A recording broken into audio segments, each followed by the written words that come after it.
What can a country with less than 100 years of railway history do? The world's railway powerhouses laughed at them. France's TGV, Japan's Shinsen, Germany's IC, and Uzbekistan's giants with 200 years of railway history gather here, and Korea is just a sidekick. But our partner is Korea. CNN, BBC, and European media outlets abruptly stopped their live broadcasts and started special features. They all had that technology. We discovered something special that only Korea has. What on earth did we see in Korea? We will reveal the shocking twist that turned the history of railways upside down. Our Uzbek delegation was visiting the world's best railway powerhouses. Paris' TGV, Berlin's Deutsche Bahn, Tokyo's Shinsen all boasted breathtaking technologies.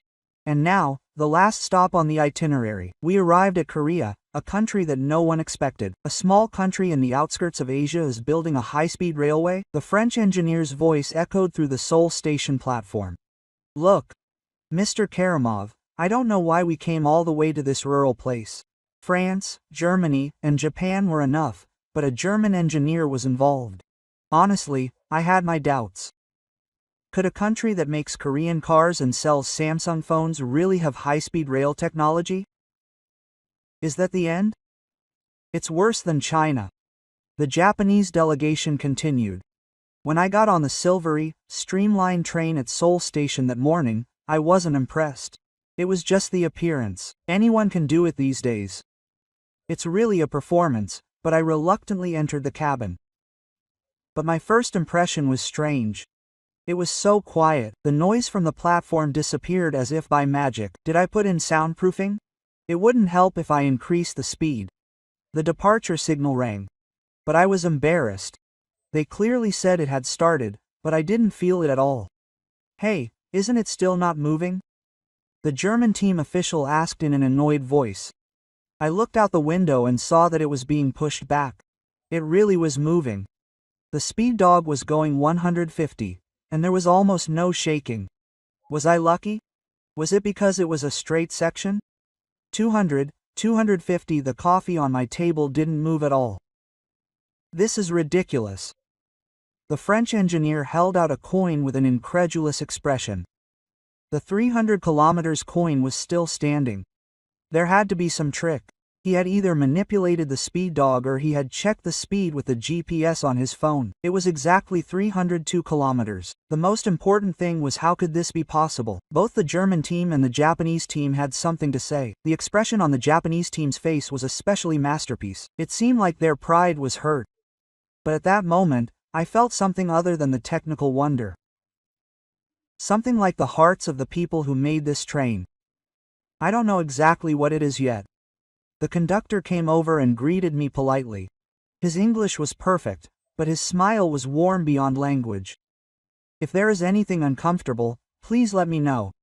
On the French TGV, the crew didn't even show their noses. When the train arrived in Busan, we were all quiet. Especially the French engineer, who I had ignored the most at first, looked completely shocked. What did I see? I had a feeling that Korea had this technology. We were completely mistaken about this country. There's something special. Hello. My name is Aziz Karimov, a senior engineer who worked for 25 years at the Uzbek Railways. At that time, I didn't know. The secret that you will discover by chance at the museum and how it will change the fate of Uzbekistan goes back to 8 months ago. Let me tell you about the desperate situation that led Uzbekistan to look for a new partner. In the winter of 2016, the Tashkent Central Station was in a festive mood. It was the first day of operation of the high-speed railway introduced from China. 10,000 citizens gathered and waited for this historic moment.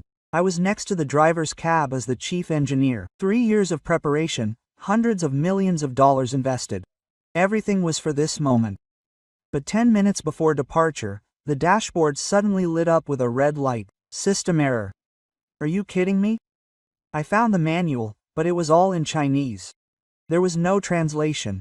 It was because it was not in the contract. I called the Chinese technicians, but they were in Beijing. I connected them via video call, but their answer was shocking. It can't be done remotely. I have to go in person. 10,000 people are waiting right now. Song, but please check the contract. We have to do all the maintenance ourselves. The first run has been cancelled. The media was critical and the citizens were disappointed. The next day, Chinese engineers arrived and replaced a small sensor in 5 minutes. Can't we do this? There is no contract for technology transfer. That's when we realized. We didn't buy the train, we signed a permanent subordinate contract. The evil continued for 3 years. We had to call Chinese engineers for even minor malfunctions, and the operation was interrupted several times. Maintenance costs snowballed, and the on-time operation rate was less than 60%. The most humiliating moment was in the summer of 2018. The air conditioner on the train running in the desert broke down. The temperature inside the car was 45 degrees Celsius. 14 passengers collapsed with illness. The Chinese response was even more shocking. It was a design mistake that did not take into account the extreme tastes of Uzbekistan. The entire system had to be replaced. The cost was $50 million. You admitting a design mistake now? Then just get on. Their arrogance was shocking. But we couldn't do anything. All the technology was a black box. The president himself said, "We can't tolerate this kind of abuse anymore. Find a real partner." That's how the international community opened again in 2019. This time it had to be different. We needed not just a fast train, but a technology that we could be the master of. But is there really such a country? All the tech giants have been boasting about their superiority, but in March 2020, the Tashkent International Convention Center was tense.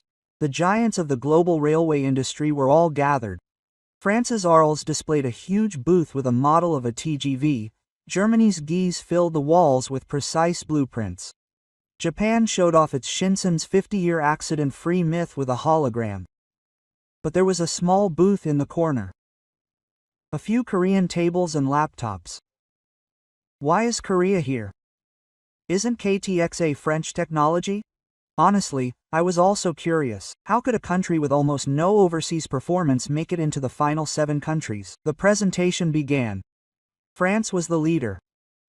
Ladies and gentlemen, we have 350 years of railway history. TGV is not just technology. It is French art. He said in French, gorgeous images, magnificent music, top speed of 320 kilometers, annual passenger transport of 100 million. It was a thief. German turn, precision, the core of German engineering. IC is managed in seconds, failure rate of 0.01%. This is a fact. Germany is the best. They proved everything with numbers. Japan is better. True Senator, 0 passenger deaths in one line, average delay of 36 seconds. Need I say more? It was short and intense. It was the epitome of safety. China was no slouch either, the world's largest high-speed rail network of 40,000 kilometers. And the prices are best. When you look at the price effect, it was really half that of other countries. Spain and Canada also appealed to their own strengths. They were all giants, and they all wanted the Uzbek market. The last was Korea. A woman with a name tag that said Kim Hae-won came up to the stage, and the atmosphere was different from that of other countries' representatives. Hello. I would like to ask. Should a train simply be fast? Or should it be for people? It was an expected start. In Korea, there is a word called jung. It is the warmth between people that cannot be explained by technology. We make trains with that kind of affection. A picture appeared on the screen.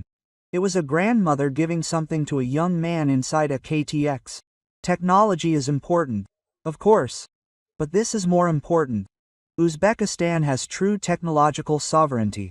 We will disclose all our technologies. Design source code, maintenance manuals, everything. The conference room was full of alcohol. This is the first time such a proposal has been made. We want to be partners, not teachers. We want to learn together and grow together. And she paused for a moment and smiled. Did you know that the relationship between Uzbekistan and Korea is deeper than you think? But I hope you come and see for yourself. The presentation was over. There was no applause like in other countries, but it left a lingering impression. The judges stood up. I will visit my country for the final decision. France, Germany, Japan, and Korea. It was really unexpected. That small country made it to the final list. A week later, I arrived in Paris, France, at the Lyon station. It was a place where I could feel the synthesis of over 100 years of history. Everything was like a work of art, with marble and gorgeous floors. Welcome to Bonjour. The director of ALS Jean-Pierre greeted us with an exaggerated gesture. Before boarding the TGV, let's have a glass of wine. This is the French way. Wine at 10 a.m. But I refused, thinking it was indoors. The TGV first class is definitely luxurious. Leather seats, a private table, and continuous wine service. Now, let's go. Experience the 320 kilometers of art. A smooth departure. Outside the window, the French countryside. It was perfect. But when the speed exceeded 200 kilometers. Whoa! Suddenly, a loud noise filled the cabin. My coffee was not flowing well, and I had to raise my voice to talk to the person next to me. Is this noise normal? Jean-Pierre asked. It's normal. It's the price of speed. You'll be cancelled. I'll cancel it, he said in French. Second class was also included. It was shocking. Half the distance between seats, twice the noise. It was like a different train.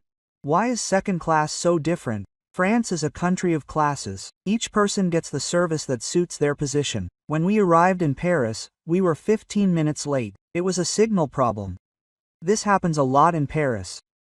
Saravi, they said in French. It was normal for them, but for us it was disappointing. The technology was great, but something was missing. Our next stop was Berlin's Hauptbahnhof. This huge structure of glass and steel guided us. Everything seemed to have been calculated and precise. Guten Tag, here we go. Dr. Hans Miller of GIS greeted us, checking his watch. We leave at 9 hours 15 minutes and 30 seconds. Not a second late. This is Germany after all. The IC train was the same. Everything was perfectly in order, nothing was amiss. Exactly at 9 hours 15 minutes and 30 seconds, the train was moving. Speed reached 100 kilometers. 0 point is seconds earlier than scheduled. I will adjust. This kind of detail was the power of Germany. The noise was much lower than in France and there was almost no shaking. But something was cold. The crew was as precise as a robot, but there was no smile. Where is the bathroom? It is the second door from the right at the back of the vehicle. The recommended usage time is a maximum of 5 minutes. Dr. Hans proudly said at the technical briefing that they even set the usage time. The replacement cycle of all parts is precisely calculated. For example, this bearing should be replaced after exactly 183 days. What if 180 breaks down at once? Impossible. Our calculations are perfect. Their confidence was great, but they seemed to lack tolerance. When we arrived in the US, it was exactly on time. There were no 5 times per second. Technically, it was perfect, but for some reason, it felt suffocating. We arrived at our last destination, Tokyo Station in Japan. Even in the midst of a huge crowd, the orderly flow. I thought, this is Japan. At this moment, Junior East Manager Takahashi bowed at a 90-degree angle. We followed suit, but we just nodded. On the Shinsen platform, we witnessed an amazing sight. The cleaning staff lined up and waited, and when the train started, they cleaned for exactly 7 minutes. Changing the direction of the chairs, collecting the trash, and cleaning the bar were all works of art. It was amazing. I said in Japanese. Manager Dark Ha proudly said this, but since we don't speak Japanese, we just nodded. When we got to the Shinsen platform, it really was and it was really quiet. No, it was so quiet. The passengers weren't even whispering, let alone talking on the phone. One of our group was holding a bag of chips, and everyone around us looked at us coldly. It was as if they had built a big wall. Please be quiet. This is Japanese manners. Even in Manager Takashi's small voice, there was a warning. There was absolutely no shaking during the 300 kilometers run. Technically, it was amazing. But that perfection was rather burdensome. When we arrived in Tokyo, Manager Takashi proudly said, "We arrived on time today. The average annual delay of the new line is 36 seconds. Quote, I heard even more surprising things during the technical briefing. If the driver is 1 minute late, it is severe, and if it is 5 minutes late, it is retraining. What if a passenger suddenly gets sick? They manage it so that it does not happen. Their system that pursues perfection was impressive, but human flexibility was hard to find. And since all the materials were in Japanese, technology transfer seemed like a dream. It is a short 2-hour flight from Tokyo to Seoul, but it felt like a long journey. After experiencing the arrogance of France, the coldness of Germany, and the rigidity of Japan, I honestly had no expectations. What can Korea show? A colleague asked quietly, but they said they would disclose the technology. That's easy. How could they really give away the core technology? When I arrived at Incheon Airport, my first impression was comfort. It wasn't fancy, but it was clean, and above all the instructions were in Uzbek. Welcome. Are you from Uzbekistan? A Korea Railroad Corporation employee greeted me in Uzbek. It was awkward, but I could feel the effort. I learned Uzbek a month ago. I still have a long way to go. The scenery from the airport to Seoul Station was nothing special. There were no high fields, busy people, the elegance of Paris, the orderliness of Berlin, or the precision of Tokyo. But it was strange. Why did I feel at ease? When we arrived at Seoul Station, there were people waiting for us. However, they were not high-ranking officials in suits, but technicians in field uniforms. Hello. We are the people who directly maintain the KTX. Feel free to ask us anything you are curious about. This was something I could never have imagined in other countries. Field technicians came out to greet us in person, and on the bus to the hotel, a Korean employee gave us a small gift. It was nothing special. It was traditional Korean tea. I heard that Uzbekistan also has a developed tea culture. When I opened the package, there was a note written in Uzbek along with carefully wrapped tea. It was a small gift for the peaceful rest of guests who came from far away, but it warmed my heart.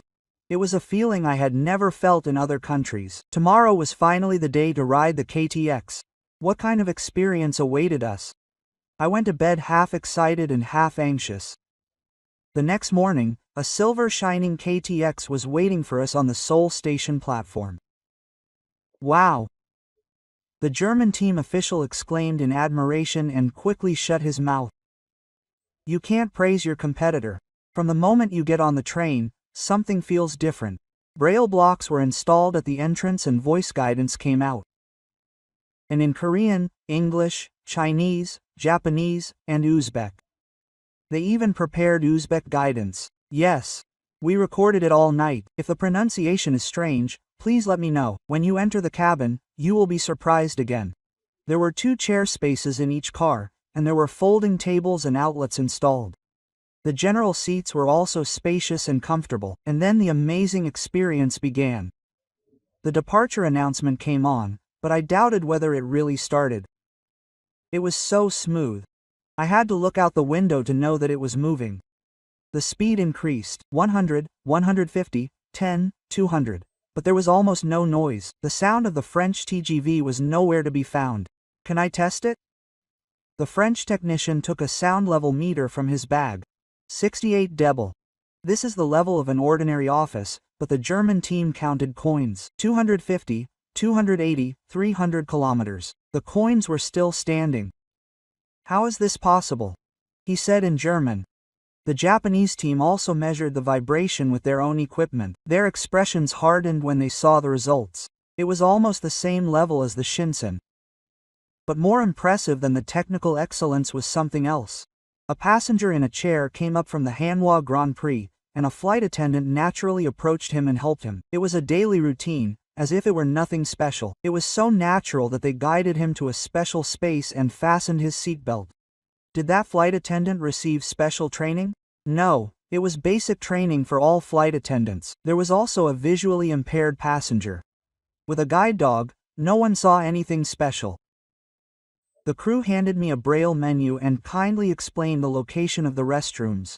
In Japan, you have to make a reservation in advance, but the Japanese team member muttered quietly. The most surprising thing was the restrooms. Miraculously, everything was meticulously placed, including a changing table, a children's toilet, handrails for the disabled, and an emergency call button. Are all these standard features? Yes, they are the basics for all KTXs.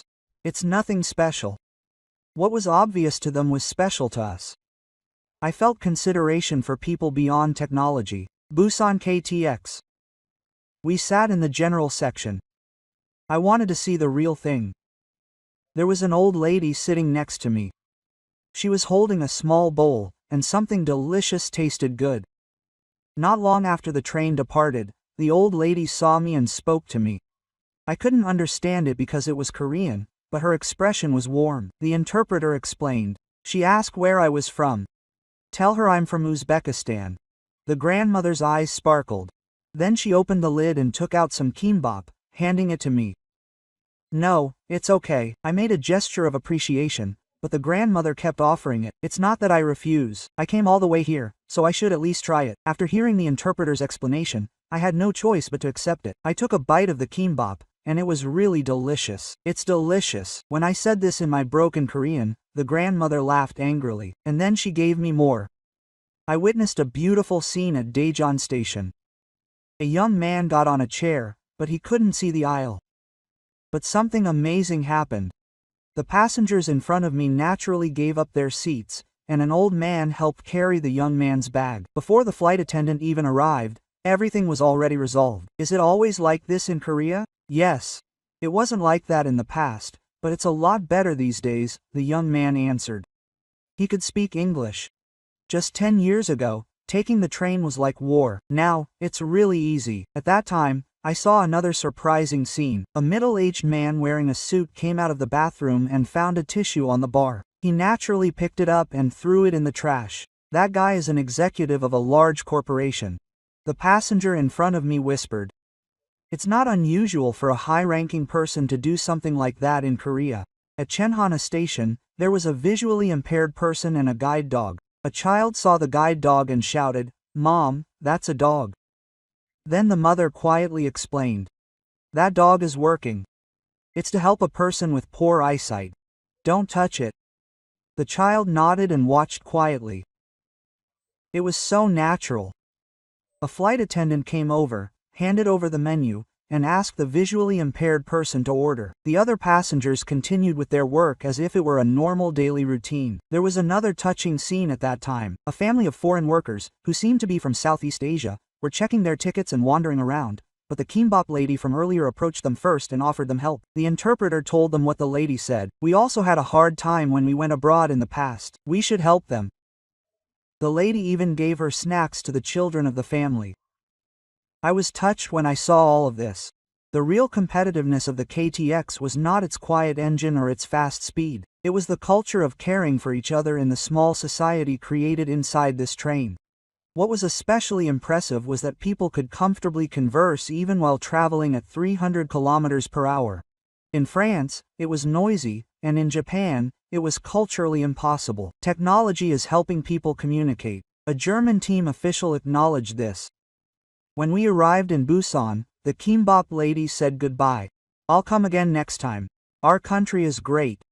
At that moment, my eyes strangely warmed up. It was like I had come from a technological time difference and learned about human feelings. The day after the KTX test ride, it was the weekend, so I had free time. The other teams went shopping or rested at the hotel, but I wanted to go to a museum. My hobby is visiting museums no matter which country I go to. The National Museum of Korea was huge. I was especially happy that it was in Central Asia. I went in expecting that there would be exhibits from Uzbekistan, but there were much more than I expected. The Silk Road Special Exhibition was being held. Then, I stopped in front of Hanjeon Food. It was an ancient stone slab, and the description was shocking. It is estimated to have been made around 2300 BC. It is evidence of exchange between Gojoseon and Central Asia. It was a record from before the migration of the Turkic people. The stone slab had a unique picture engraved with the characters. It was a figure descending from the sky and ruling the people. Then, the summer solstice approached. Are you interested? The recently deciphered content is really beautiful. Has it been deciphered? Yes. Korean and Kazakh scholars jointly studied it. The content is amazing. The Haggai Saga tablet shows me the translation. The Son of Heaven founded the Eastern country and taught to benefit mankind widely. His name made my heart race for a moment. Dan. And another name is Alp-e-Ga. Alp-e-Ga was the legendary founder of Uzbekistan. What does this mean? It has been proven by recent DNA research. The genetic similarity between Koreans and Uzbeks is expected to be high. It is presumed that they have the same ancestors. My head is spinning. What is more surprising is that Dan Wangjiam and Alp Tong Ga are the same person. The Haggai saga shows me other data. It is a commemoration of Dan's founding to benefit mankind widely. But the same expression appears in the ancient Uzbek inscription. Kalk Paravar, put the well-being of the people first. My legs gave out. I had to sit on a bench. Suddenly, everything made sense. Why did Korea emphasize technology sharing so much? Why did they create technology that put people first? We were brothers who had been separated 5 years ago. What was even more shocking was what I found in the next exhibition hall. There was a detailed description of the exchanges with Central Asian merchants from the Goryeo dynasty, and they were called descendants of the same sky. It has the same etymology as the unit of Gui and Dan. It means sky. Hagiza continued to explain, but I couldn't hear any more. That was the case until I left the museum. How should I report this to the Uzbek government? Should I believe them? After leaving the museum, I returned to the hotel after a long time. Then I got a call. It was the Korean team. I heard that they had visited the museum. I have a technical briefing tomorrow, but I'd like to meet you briefly before that. We'd like to talk about what's going on. Did they know about it?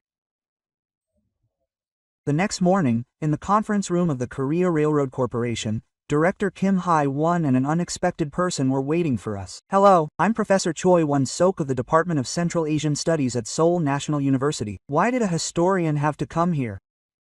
I thought you might be shocked at the museum yesterday. We wanted to explain in more detail. The data that Professor Choi prepared was extensive. In fact, the connection between Korea and Uzbekistan has been studied in academia for a long time. It's just that it hasn't been discussed publicly for political reasons. An ancient map appeared on the screen. Around 2000 BC, the tribes that lived in the Altai Samik split into east and west. Those who went east established Gojosian, and those who went west became the ancestors of the Turkic people. Then, we are a brother people who split from our Ga-ne Han-ri. Professor Choi presented linguistic evidence. Ada Uzberi means father. In ancient Korean, it was also Aba Ada. The drawing of the sky, is not a coincidence. What was more surprising was the cultural similarity. You know the gathering called in Uzbekistan? The villagers gathered together and they are just like traditional Korean dogs. It is the spirit of mutual assistance for prostitutes. Director Kim Hae-won continued. That is why we had a special feeling for the Uzbekistan project. It was not just a simple business, but a reunion with an old family. But why didn't we mention this important fact in the presentation? Would you believe it? It could have been seen as an emotional appeal. That is why I wanted to show sincerity first. Now I understand their strategy. Technology sharing, complete transfer, and emphasis on partners. It was all based on this historical background. Professor Choi showed the last data. Do you know what the Hong Jin-gon and Halfa Bar ideologies have in common? They are not top-down favors, but dreams of a world where everyone lives well together. That is why the KTX is a train that can be used conveniently by the disabled, the elderly, and foreigners. That is the modern embodiment of the Hong Jin-gon. Suddenly, I remembered the kimbap that I saw yesterday from my grandmother. Was the warmth that I gave to the foreigner in the same context? If the Uzbek government knew about all this, the president would already be interested. I heard about this when I visited Korea as a state guest last year. It was a series of shocks. When I was leaving the meeting, Director Kim said quietly, "Technology is ultimately about people, and people are above history and culture. What we want to give you is not just a high-speed railway, it is the spirit that has continued for 5 years, implemented with modern technology." On the way back to the hotel, my mind was in a state of confusion. How should I report this incredible fact? And if we really choose Korea, will it be a historical event rather than a simple technology introduction? After returning to Tashkent, I stayed up all night writing the report for a week. The final review meeting was held on technical excellence, economic feasibility, and even historical discovery. All the high-ranking officials, including the president, attended. I will report on the technical evaluation first. I objectively analyzed the strengths and weaknesses of France, Germany, Japan, and Korea. France was faster in speed, Germany was more precise, and Japan was the best in safety. Korea was well balanced. However, there was a critical difference. I put a comparison table on the screen. This is the scope of technology transfer. France and Germany only provide operating technology, and Japan only provides part of the maintenance manual. However, Korea provided everything, including the design drawings, source code, and manufacturing technology. The Minister of Finance asked, "What about the price? It is more expensive than China, but cheaper than Europe or Japan. And considering technology transfer, it is the most economical in the long run. What if we talk later like China?"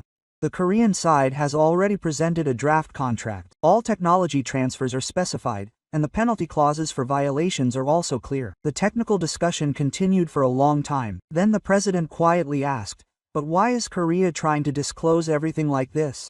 "This moment has come," he said with a deep voice. "There is a historical reason." The prepared materials were displayed on the screen. Photos of the stone tablets taken at the museum, Professor Choi's research materials, and even the results of the DNA analysis. Let's benefit the world widely. It was the Hong Ingan spirit. The conference room became quiet. They looked incredulous. "Do you have evidence?" "Yes." Linguistic similarities of the ancient stone tablets in the National Museum of Korea and the latest DNA research results match. He explained the materials one by one. And the cultural similarities between the Hong Gingan and the Halk Paravar are so similar that they consider us brothers. It was a long spit, a family reunited after 5,000 years. The Minister of Culture spoke first. "In fact, I heard a similar story when I visited Korea last year. At that time, I thought it was diplomatic lip service, but the president nodded. I heard it too. That's why I was more cautious." The discussion continued. There's technical excellence, economic feasibility, and now historical significance. The last video is shown. It was taken inside the KTX. Grandma's kimbap, Cheo, young passengers, and a flight attendant who cares for the visually impaired. This is their Hong Gingan. It's the spirit contained in technology. The president looked at the screen for a long time. China accepts us as a source of money, Europe as a market, and Japan as a performance. But Korea accepts us as a family. The president finished my speech. The vote began. It was unanimous in favor of Korea. It's not just about introducing technology. It is a new beginning for Uzbekistan. A historic decision was made with the president's declaration. When I left the meeting, my colleague asked me, "Do you really believe it? That we are Koreans?" "That's not the point. That's how they treat us." But I believed it deep down. There was definitely something more precious than blood in that grandmother's warm kimbap. 2 months later, a Korean technical team arrived in Tashkent. It was a large group of 150 people, but the composition was unusual. They weren't just engineers. Yes, there were education experts, interpreters, and even a Korean chef.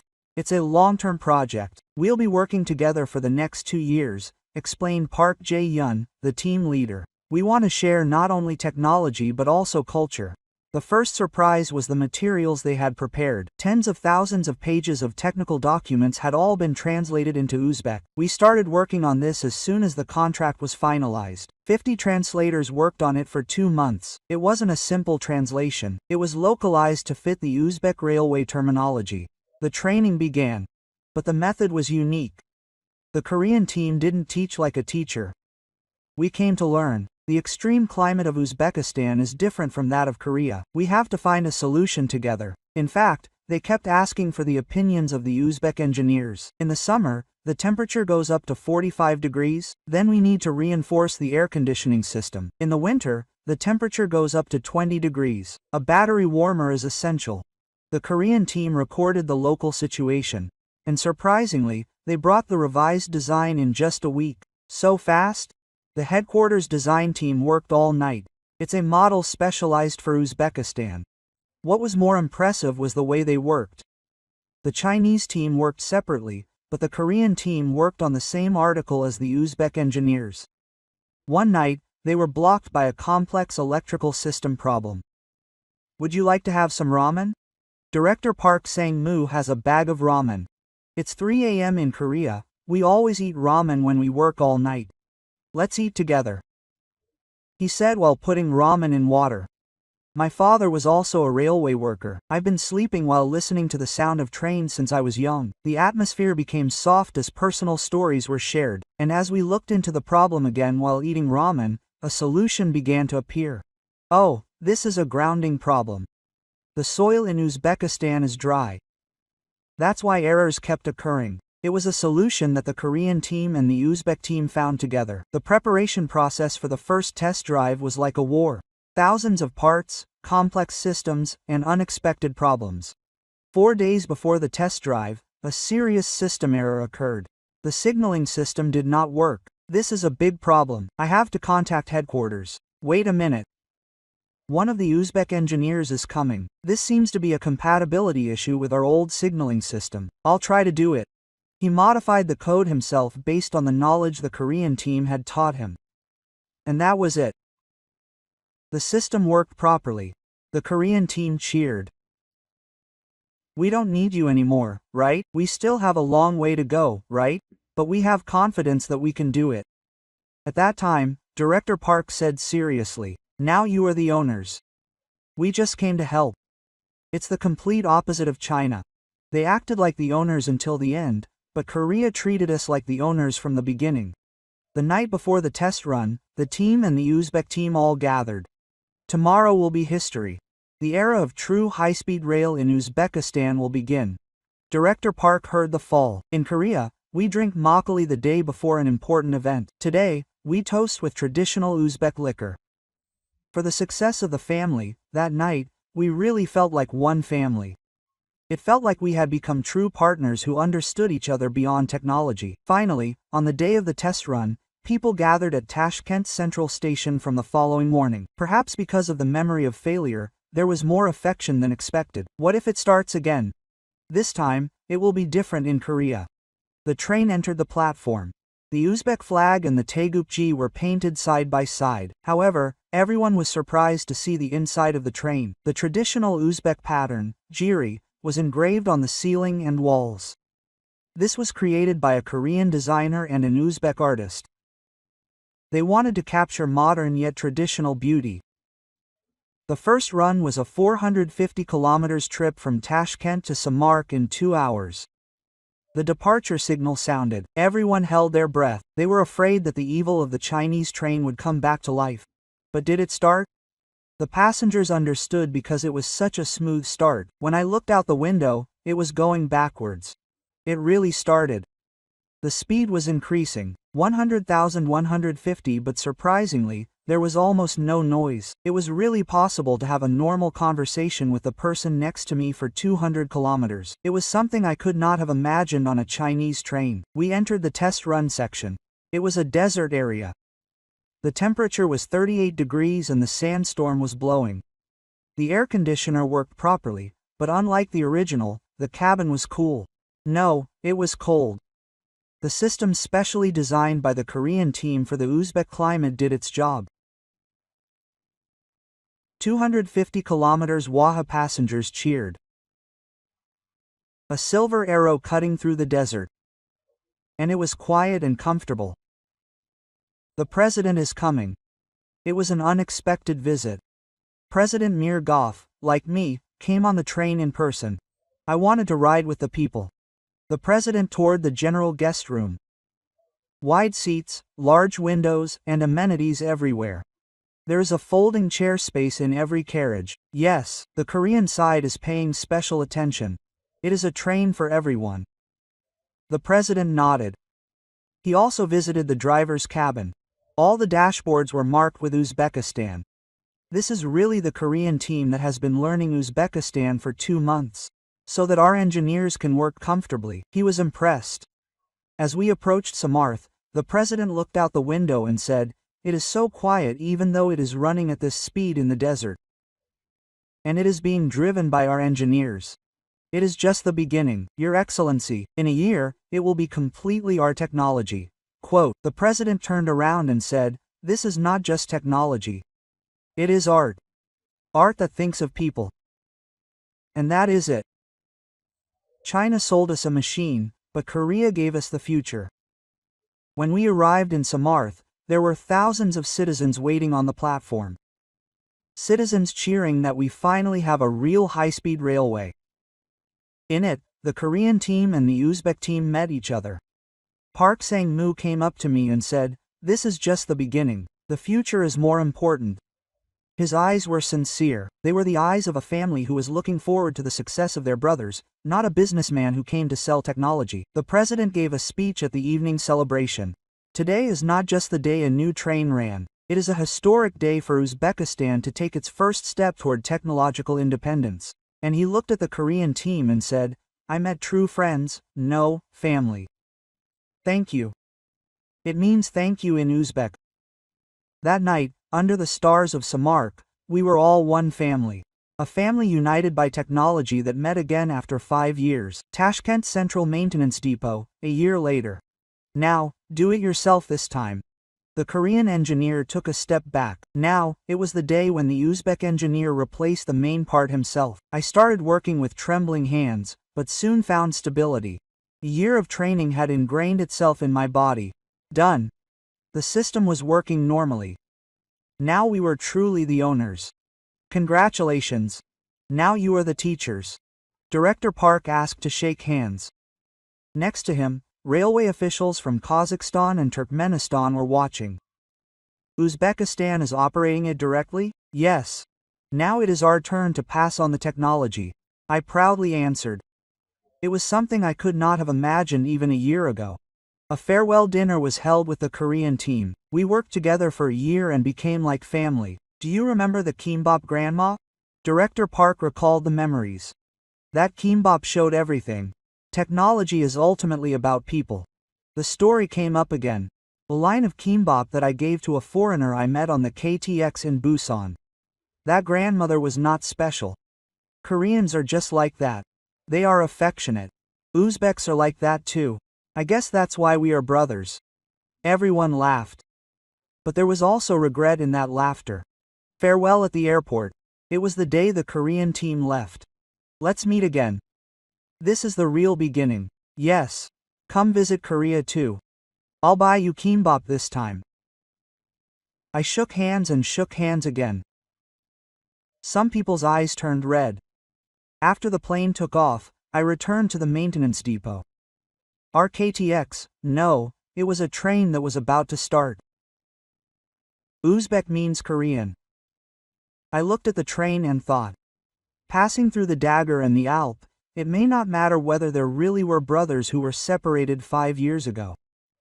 What matters is that we treat each other as brothers now. The relationship that began through technology has now been connected through heart, and now we are creating the future together. My phone rang. It was a message from Director Park. We arrived safely. The Uzbekistan project was a great learning experience for us as well. We learned what true technology cooperation is. Thank you. Brothers. The word brothers made me smile. The sunset was setting outside the window. The silver body of the city was turning golden.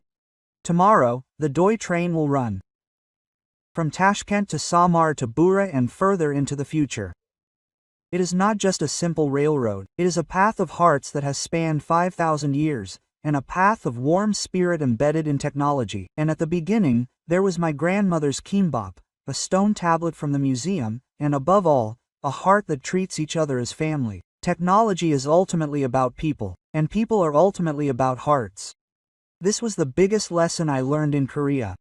Let's listen to the amazing story that the chief engineer of the Uzbekistan Railway Authority experienced firsthand. Beyond technology transfer, Korea and Uzbekistan. How about the story of brothers who reunited after 5 years? This story, which shows not only the introduction of a simple high-speed railway but also a model of true technology, independence and coexistence, I hope it will touch and inspire many people. If you like this video, please like and subscribe. And especially, please share this story widely. I hope more people will know about this case that showed what true cooperation is against the monopoly of technological powerhouses. I will come back with a more touching story next time. This was a wonderful overseas story. Thank you.